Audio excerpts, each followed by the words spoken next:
So let me now discuss this specific episode, and I will mention all the things I found kind of silly in the episode, and many of them I did find kind of unintentional comedy, so I was kind of laughing at the silliness of it. For example, Mr. No Response, I think his name is Bryce or Bryce, something like that. He said no response at least 3 times in this whole episode, so each time he did, I kind of cracked up. So a lot of moments like that I found unintentionally comedic. So first of all, that annoying admiral comes aboard the Discovery, and I didn't really dislike her before, but more and more she starts to remind me of Admiral Holdo in The Last Jedi, you know, that annoying admiral that had to be antagonistic for no reason. So we have very similar stuff here with this annoying admiral, who I refer to as Admiral Cornhole. Then she reveals that Section 31 is working for a group of admirals, which, as I mentioned before, this doesn't make sense, but if they reset the timeline later and Section 31 never becomes what we see in the season, then I guess it will fix it. But they revealed that Section 31 is working for a bunch of admirals, and the lead admiral is a Vulcan, and it's revealed that she's a logic extremist, and I'm kind of face-palming, because why the hell would they let a logic extremist be an admiral, and especially running Section 31? Didn't they establish that all the logic extremists hate humans, that they don't want Vulcan to be part of the Federation, they want the Federation to fail? So why would they make such an admiral a logic extremist? Or is Admiral Cornhole simply speculating? Is it simply her speculation that she might be a logic extremist? Because if they knew she's a logic extremist and they let her run Section 31 anyway, then it makes absolutely no sense and it's stupid. And also, why does Admiral Cornhole even come to the Discovery? Why not simply go to the President of the Federation? I mean, she does have superiors, right? Starfleet is working for the Federation. The Federation has a government, it has a president. So why not go directly to the President and then send a whole fleet against Section 31? What's the point to go to Discovery and take one ship to go against the entire Section 31 super base and their minefield and all that stuff? It's a huge risk, isn't it? I guess she said it's because she doesn't want to tip them off, she doesn't want them to escape. So they go to Section 31 headquarters and it's surrounded by a minefield. And then Captain Pike makes a big deal out of the minefield, says the Federation doesn't use minefields, it's illegal and stuff like that. And I'm rolling my eyes because we did see the Federation use a whole bunch of mines in all the other Star Trek series. We saw that in TNG, in the episode Chain of Command. We saw Jellicoe using 500 mines against the Cardassians.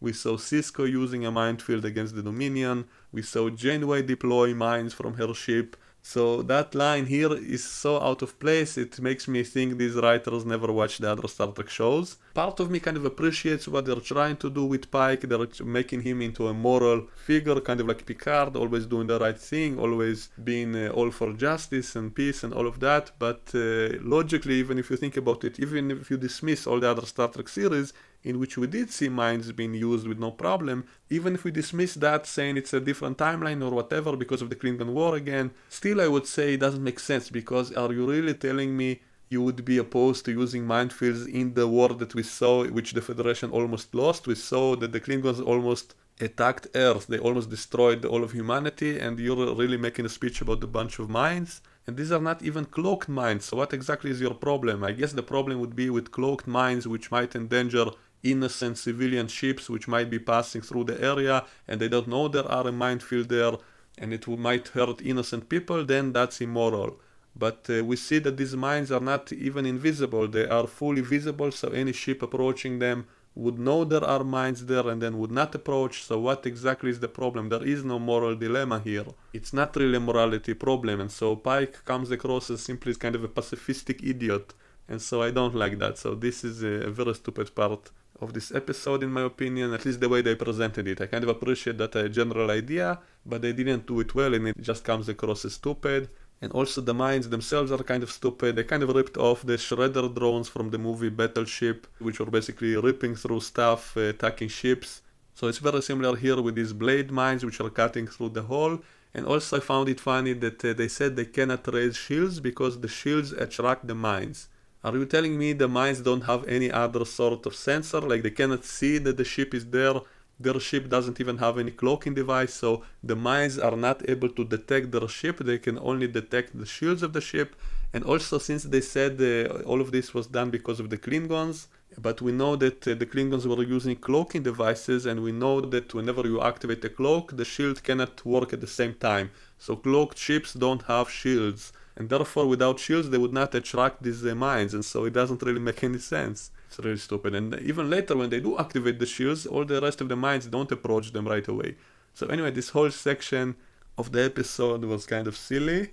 Also, they finally give some character development to the cyborg lady, Arium, and they show that she's downloading all her memories to the ship's computer, because I guess she has a limited capacity and she's choosing which memories to keep or not. I guess that means to keep in herself. I guess she does keep everything on the ship's computer, which doesn't appear to have any limits because it contains all the information from that sphere they encountered, which had a huge amount of information. So I guess when she says she's saving memories, that means which memories she will save in herself and which she transfers to the computer. And I do like the fact that they finally revealed what her story is, that she used to be a normal human, then she was in some kind of accident, her husband died, and she was put into this cyborg body, so kind of like Robocop, I guess. And the part in which she rewatches her memories reminds me of an episode of Black Mirror when some guy was reviewing stuff that he saw before because his eye is always recording everything. And also there was some animated movie about a robot who also has to choose which memories to keep or not. So anyway, I do like the fact that they finally started developing her character so that we'll care about her, but then by the end of the episode I realized why.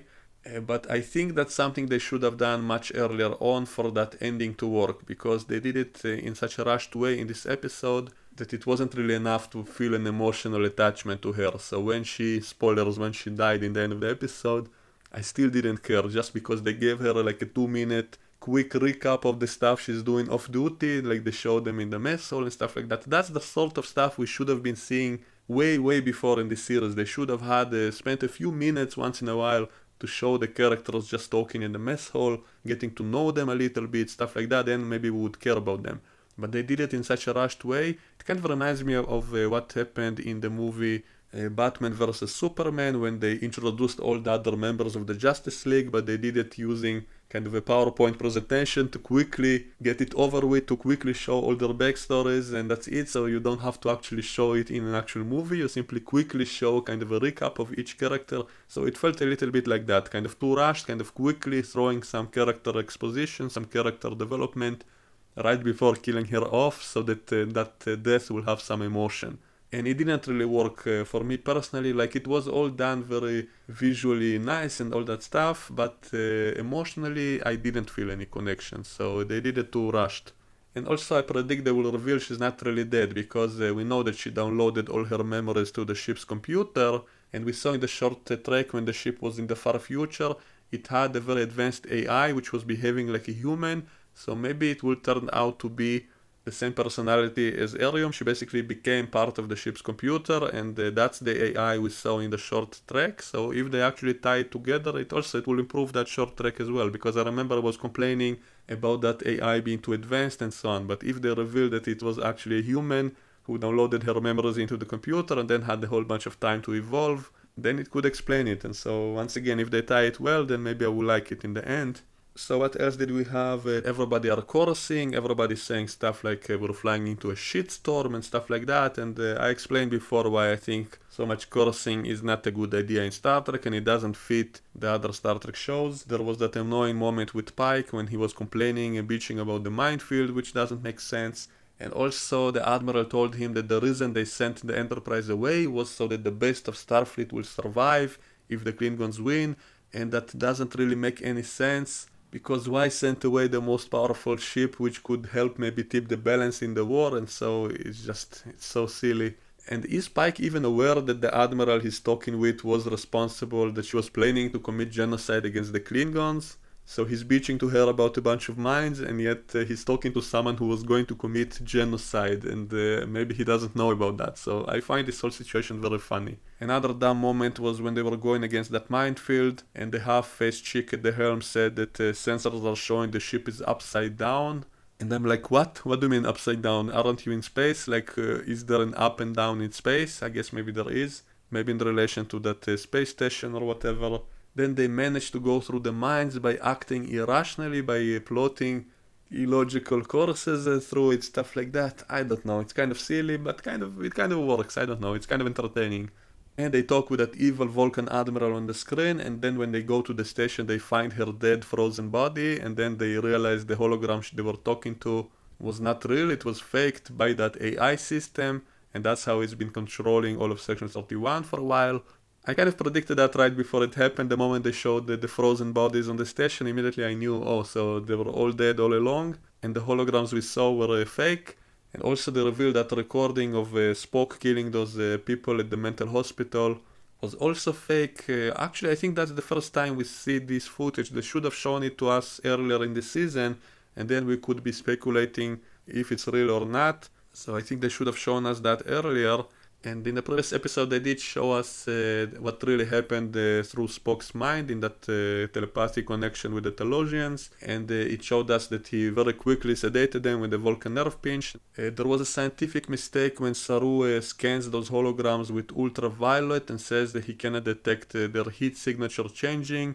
But that should have been infrared, not ultraviolet. Infrared is the way you see heat, and so I think that's a scientific mistake in this episode. And also I hope maybe they'll use all of this to explain why the hologram communication will get banned, because if it's revealed that it's very easy to fake people's holograms, and maybe view screens are more reliable, maybe those advanced view screens are able to scan the person to make sure it's a real person, and it's more reliable than a hologram, maybe that can explain away all of that. But I guess if they'll change the timeline, then it wouldn't really matter.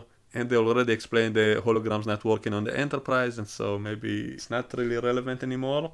As for the fight scene between Arium and Michael, it had some silly moments, but again, they were kind of unintentionally comedic, so I kind of laughed at that even when it was silly. And why didn't Michael turn on her helmet for protection the moment she started fighting? A lot of illogical stuff happened. They showed that Arium punches that other lady who goes flying 50 meters away, and yet later when she punches Michael, Michael doesn't fly away. And so the strength of her punches seems to change all the time, but maybe it's kind of like a computer game. Maybe she needs to charge a little bit before she can deliver a very powerful punch. So most of her punches are weaker, and only once in a while she can deliver a powerful one. Maybe she needs to recharge her muscle batteries or whatever before she can do that. And also it seems as if they're kind of ripping off the Matrix movies, because they show that Arium kind of jumps high in the air like Morpheus and stuff like that, and it looks a little bit silly, but then I remembered that they have gravity boots, so maybe that can explain the weird stuff we see, even though they did turn on the normal gravity as well, so I guess it doesn't make sense. But maybe in the script, maybe on paper, this scene was much more awesome, because if they were all standing thanks to the gravity boots and there was no real gravity around them, then if they fight, then it would allow them to fly all over the room and to run on the walls and stuff like that. So that could have been much cooler, I think. Maybe on paper this scene was much better. Maybe they did plan it kind of like the Matrix fight scene in which people run on the walls and jump around the room and stuff like that. And they simply couldn't do it as well as they wanted, and so the end result is only a few touches which are similar to the Matrix. And I think they did that kind of stuff before in season 1 when they had Michael go into Sarek's mind, and she was also fighting with him there, so I guess that was also kind of inspired by the Matrix. They wanted to have someone inside someone else's mind and fighting them inside the mind, and that way they can do all kind of strange martial arts moves, so I guess that was the idea. And now that I think about it, Sarek was kind of dressed like Neo in the Matrix, his outfit was kind of similar, so I guess they were kind of inspired by that. This whole show, I feel, is constantly getting its inspiration from a whole bunch of other movies, which is not necessarily bad. Sometimes it's kind of too obvious, but I kind of look at it as comedy now. Like, it's fun to me to recognize everything they steal from other movies and shows. So they have this Morpheus fight scene, and by the way, another thing I really liked in this fight scene when I noticed it is that a lot of Michael's moves were very similar to the martial arts moves of Captain Kirk, such as the double hand punch, such as hitting the ears, the famous drop kick that Kirk always used to do. He always jumped at someone and kicked him while falling down himself. So Michael did the same exact thing, and when I noticed that, and it was probably deliberate, I don't think it's a coincidence, and so when I noticed that, it immediately gave a lot of points to the scene, because I just find it very funny and kind of fitting, because it's in the same universe, so maybe she has the same kind of Starfleet combat training as Kirk had later, and so that could explain the similarities. And also, in the original series, all those fight scenes were kind of ridiculous, and so we have the same basic moves here, and yet here it all looks realistic and effective and very well done, but still being similar to the original series. So this is the kind of stuff I really appreciate. This attention to detail is something that I love, and so I give them a lot of points for that part. So anyway, she pushes Arium into the airlock, and then she needs to eject her, and then she kind of fights her evil programming and comes back to herself, and then tells Michael to eject her into space, otherwise she'll destroy the Discovery. I felt it kind of wasn't done that well, meaning there was no real reason for them to kill her. I mean, why couldn't they beam her out once she was in space, simply beam her into the brig or something? So it didn't really make sense. It's like she was begging just to sacrifice her because that's the way the episode should end. That's the most dramatic ending. Again, sort of like Terminator 2, in which the Terminator told them to sacrifice him, to kill him, to save the future. So it's the same kind of scene here, and it was supposed to be emotional, but it didn't really work because we don't really know this character just because they gave us a few rushed scenes with her showing that she was friends with some of these people. Then we're supposed to care, but I don't really care because there wasn't enough of that. But in terms of acting and the special effects and the visuals, the way they showed everything, it was pretty good, so I do give them points for that.